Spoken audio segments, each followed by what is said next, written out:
The wind howled outside the lake cabin, sweeping across the dark surface of the water and rattling the wind chimes on the porch. I had just turned in for the night, a fire crackling low in the hearth, when my phone buzzed. It was a motion alert. From the front gate, the same gate that should have been chained shut after the last HOA stunt. I rubbed my eyes and sat up. My son, Caleb, had fallen asleep on the couch with the family dog curled up at his feet, but even the dog lifted its head and growled low. 2:03 a.m. The timestamp made my stomach twist. No one should be on my property this late, especially not after what happened last week. The HOA president, Valerie Monroe, tried to issue me a compliance ticket for installing a solar panel on a structure they didn't even own. I handed her the land deed showing the HOA had no jurisdiction here. She stormed off in a fury. And now, days later, someone was back. I padded toward the front door, barefoot but alert. I looked through the peephole and saw a man in a dark tactical vest with a flashlight in one hand and what looked like a badge clipped to his collar. But something about him didn't sit right. No markings, no cruiser, no backup. Then came the pounding. Open the door. HOA enforcement. This cabin is under immediate inspection. HOA enforcement. At 2 in the morning, I reached for my phone and dialed the sheriff's department. But just as I hit call, I heard it, the unmistakable crack of wood. The door frame split as the man kicked it clean open, splinters flying. Caleb was already up, wide-eyed, clutching the family's old Remington shotgun we kept for bare deterrence. I opened my mouth to tell him to stay back, but the fake officer made a fatal mistake. He advanced inside without identifying himself, raising what looked like a taser and shouting commands that didn't make sense. Boom, the shotgun echoed. Through the walls, the man dropped like a stone, groaning but alive. My son stood his ground, breathing heavy, eyes locked. Within minutes, real deputies were on the scene. Flashing lights lit up the cabin. As paramedics tended to the intruder, now revealed to be Doug Kramer, an HOA security contractor with zero real credentials.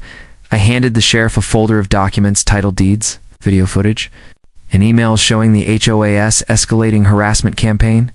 Sheriff Daniels took one look and said, "We've got a situation here." And that's how it all began. A midnight break-in by a fake cop. A brave son who defended our home. In an investigation that would pull in the Attorney General, federal charges, and a courtroom showdown the HOA never saw coming. Sheriff Daniels crouched near the intruder, who was now handcuffed and breathing shallow. The fake officer whimpered every time the paramedics touched his fractured ribs. He'd survive. Barely. What kind of HOA sends a man in black gear at 2 in the morning to storm a family cabin? Sheriff Daniels asked, glancing at me, like he already knew the answer. I don't think this was the HOA, I replied. At least, not officially. Daniels raised an eyebrow. That's not the badge of any certified department. No ID, no warrant, and not even a vehicle. He came in on foot, he muttered, standing up. We'll pull fingerprints, but I'll bet everything in my cruiser this guy's not in the system as law enforcement. I nodded. Valerie Monroe's behind this. Again, she's been escalating. Last week, she had one of her so-called compliance officers leave a handwritten citation on my truck. My truck parked on my land. Daniels grunted. I'll talk to her myself. Shh. You did everything right, called us, stood your ground, gave us evidence. But the DA's gonna want to speak to your son too. I turned to Caleb, who still stood by the wall, clutching the shotgun with trembling hands. His eyes darted between the sheriff and me, scared but silent. I stepped toward him. It's okay, buddy. You're not in trouble. Daniel softened. He protected his family. You'll want to get a lawyer just in case the HOA tries to spin this in court. But from where I'm standing, this was self-defense. And just like that, the quiet cabin turned into a full-blown crime scene. Deputies taped off the front porch. Tech snapped photos, and I had to keep repeating the same details to different people. The paramedics loaded Doug Kramer into an ambulance, bound for the county hospital under armed guard. By 4:30 a.m. the chaos had settled. Sheriff Daniels handed me his card. You'll probably get a visit from the district investigator by morning.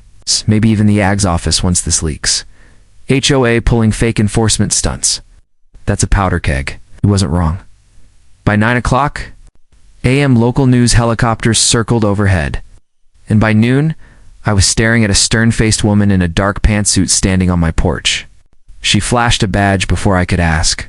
Susan Redfield, State Attorney General's office. I need to speak with you about last night. I let her in, and within moments, the living room turned into an informal deposition. She wanted every detail. How the man got in, who I suspected sent him. Most importantly, whether the HOA had any written involvement. I handed her the printed HOA newsletter from last month. Redfield read aloud. Residents must adhere to new enforcement schedules. Violators may be subject to random inspection by contracted compliance agents. She looked up. You realize this is illegal, right? You can't authorize inspections, let alone home entries without a warrant. I do now, I replied. But it doesn't stop them. Redfield sighed. We've had complaints about this HOA before, mostly civil suits, harassment, unlawful fines, liens, but nothing criminal until now. Tone sharpened. This changes everything. Later that day, the DA's office confirmed Caleb would not face charges. His actions fell cleanly under the state's castle doctrine. But it wasn't over, because by the next morning, Valerie Monroe was on live television. This family is escalating tensions, she declared from behind a podium. We authorized compliance visits to protect the community. We never intended for violence. But that boy, he could have killed someone. She called it unnecessary force. But what Valerie didn't know what made her entire rant fall. A part was that every single second of the break-in was captured by 5 different cameras. Doorbell cams, interior motion cams, even infrared. All of it recorded. All of it damning. Redfield saw the clips and ordered an immediate freeze on all HOA enforcement activity. Then she filed for a court injunction against Valerie and her so-called contractors. But Valerie wasn't going. Quietly, she lawyered up with a high-end firm, leaked old family photos of Caleb hunting, and went full tilt in the media war. Every news station aired her claims that my cabin wasn't really out of HOA jurisdiction. Ow. That I forged my deeds, that Caleb had been trained to shoot. That last part? Probably true. I had taught my son to defend himself, just like my father taught me. But in court, truth needs proof. Valerie had a war chest. Thankfully, I had allies.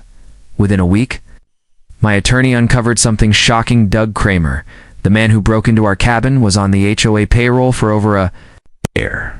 Not as a contractor, but as head of tactical compliance. He had no law enforcement history, no security license, and a criminal record from 2014 for impersonating a federal agent. When we brought that into discovery, the courtroom flipped. The judge ordered a formal review of the HOA's charter. The State Attorney General expanded the investigation to include fraudulent citations, legal dues, collections, and more. And then came the final blow. A whistleblower won of Valerie's own board. Members leaked a trove of internal emails. They showed Valerie had personally authorized covert inspections, encouraged unlicensed contractors to send messages to non-compliant residents, and even offered financial bonuses to those who got residents to voluntarily vacate. Before litigation, those words sealed her fate. They perp-walked Valerie Monroe right past the courthouse cameras, hands cuffed, lipstick smeared, and fury etched into every line of her face. The HOA president, who once ruled over our lakeside neighborhood like a queen, had finally fallen. But her arrest didn't mean it was over, not yet, because a storm was brewing. Her lawyers wasted no time. Within 48 hours, they filed for bail and submitted a petition claiming the entire investigation was politically motivated. They wanted to suppress the whistleblower emails, dismiss the assault on our cabin as a misunderstanding, and most absurd of all, frame my son Caleb as the aggressor. But truth doesn't bend for lawyers, not when the facts are ironclad. Attorney General Susan Redfield wasn't about to let this slip through the cracks. She formed a task force to investigate not only Valerie, but the entire HOA Leadership Council. Federal auditors were called in. Forensic accounting team uncovered something no one expected: over $3.4 million in compliance fees. Collected in the past 2 years, fees that were never reported on their official books. They found offshore accounts, shell companies, Pay stubs signed by Valerie herself, 2 individuals like Doug Kramer under aliases. And then came the real kicker. A document buried in the HOA server labeled Phase 2, Tactical Removal. It was a manifesto. Written like a military op, it detailed a step-by-step strategy to force out undesirable residents, mostly those who refused to join the HOA or who refused to sell to the board's investment group. The language was chilling. Phrases like apply escalated pressure, controlled harassment to ensure sale compliance read like a mob playbook. I brought it straight to the federal court within hours. The judge froze all HOA assets and handed control of the neighborhood to a temporary receiver. Valerie's personal properties, including her boat, luxury SUV, and her second cabin were all seized under forfeiture laws pending outcome. Meanwhile, my family became the center of the storm. Caleb Dash, my 15-year-old son, received death threats. From anonymous sources, we had to install full perimeter security. We also received something else. Letters. From parents, veterans, homeowners who had been harassed for years, people who had sold their homes for pennies under pressure, people who had never been able to fight back. We'd struck a nerve. The media began calling our cabin the last stand. Of Liberty Ridge, my son was interviewed on national television, his composure and clarity stunning even the most seasoned anchors. He wasn't angry, he wasn't boasting. He was calm. I didn't want to shoot anyone, Caleb said. But when someone comes through your door at 2 a.m. with a gun, wearing fake armor, you don't think about rules, you protect your family. The country rallied behind him. A congressional committee asked us to testify. I sat before the Senate Subcommittee on Residential Authority Abuses, flanked by Redfield and the federal receiver. I read aloud from the HOA's own documents. This isn't neighborhood management, I said. This is organized coercion under the mask of community service. Laws were already being drafted. A new bill called the Residential Fairness and Transparency Act would require all HOAs to register enforcement agents, to prohibit non-governmental fines without due process, and make impersonation of law enforcement a felony with a minimum 10-year sentence. Meanwhile, the criminal case against Valerie went public. She faced 18 federal charges: racketeering, wire fraud, conspiracy to commit impersonation of law enforcement, and negligent endangerment of a minor. Prosecutors wanted a 35-year sentence. Her legal team tried every trick: plea bargains, insanity defense, claims of being manipulated by rogue board members. But with the volume of digital evidence, plus the testimony of the whistleblower, 3 former contractors, and a now repentant Doug Kramer, it was over before it began. Valerie Monroe was convicted on all counts. She was sentenced to 28 years in federal prison, stripped of her assets, and ordered to pay $5.2 million in restitution to victims, starting with us. But we didn't take her money. Instead, we asked the court to redirect the first $500,000 into a new fund, the Cabin Defense Legal Trust, a nonprofit that would help homeowners fight back against rogue HOAs, legal fines, and property fraud. Our cabin became the headquarters. We reopened it for visitors. Journalists came. Veterans donated. Caleb held workshops with legal teams to show families how to install security systems, document abuse, and fight back with facts. He was only 15, but the way he handled it, you'd think he was 50. One night while sitting by the lake, I looked out over the water and saw Caleb quietly casting a fishing line under the moonlight. I sat beside him. "You all right?" I asked. He nodded. "Still don't like thinking about it, but I'm glad I was there. I saved us," I said. He didn't say anything for a while. Then he looked out over the dock, our dock. The one the HOA tried to force us to give up, and said, "They thought this place was just property, but it's not. It's home, and you protect your home." We sat in silence after that. The lake shimmered, the crickets chirped. For the first time in what felt like years, peace returned to our cabin, because no matter what the HOA had thrown at us, bulldozers, fake cops, court threats, they had forgotten the most important rule. You never back a family into a corner unless you're ready for the fight of your life. And we had one. Sheriff Darnell's cruiser idled at the edge of the forest road as the sun broke through the mist, casting long shadows across the property line.